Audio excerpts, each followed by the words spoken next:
What is going on, guys? My name is AK, back again with another YouTube video. Now in today's video I'll be telling you how I've managed to level up my weapons very fast, essentially to help with getting dark matter, and how I tend to level up my weapons and the methods I use to do them as quick as possible.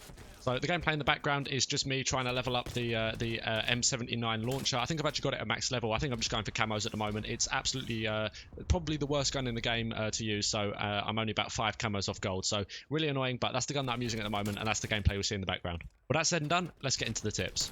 So the first thing I want to stress is play things with high score per minute. So things like Nuketown 24/7, hardcore Nuketown 24/7 if you're good at hardcore. The face-off, the 3v3 game mode, that's actually really good as well, all because they have really high engagements. If you're playing just normal core multiplayer, which it might be more enjoyable for sort of more variety, I guess, but the maps are bigger, you're going to be getting in less gunfights per minute, which means you'll be getting less kills per minute, which means you'll be taking a lot longer to actually unlock the weapon levels for your guns. So hopefully that makes sense. Basically, just play the game modes where you'll be getting the most kills in the least amount of time. So yeah, Nuketown really, and the face-off game mode is also pretty good for that.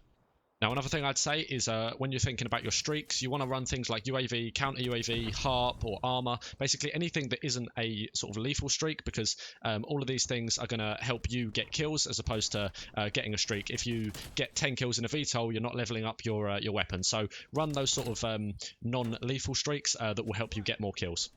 Now, my next point is you're going to want to play fast and not camp, because camping, if you're sitting in, say, one of the windows on Nuketown, maybe you get into 2 or 3 gunfights per minute. If you're sprinting around getting as many kills as you possibly can, you could probably arguably get 50, 60, 70 kills a game. So the more sort of moving you do, the more people you're going to come into, the more engagements, and therefore the more kills and the more XP you're going to get sort of in a time frame. So if you want to get level up your weapons quick, play as fast and aggressive as you can. Obviously, that doesn't work for every weapon if you're using things like snipers or LMGs that kind of lack a bit in the mobility department, shall we say. Then obviously you're going to have to play it a little bit slower, but for the guns that you can play fast with, make sure you do.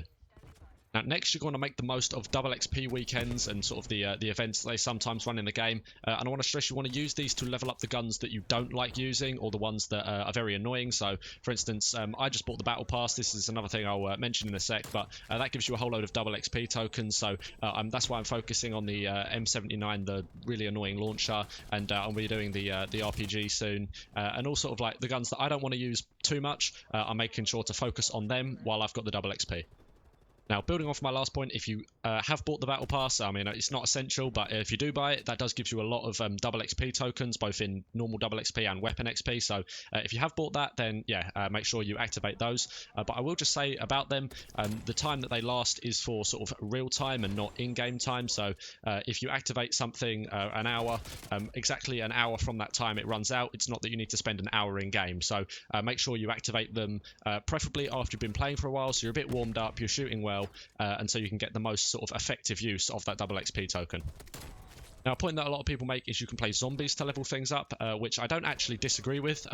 Personally, I haven't really done it too much, but especially for weapons that people don't want to use very much in multiplayer, so say the launchers or some of the special weapons, the M79 is a good example. If you get them to a high level in zombies, maybe 25, 30 in zombies, which isn't particularly hard, you can do that in a couple of games.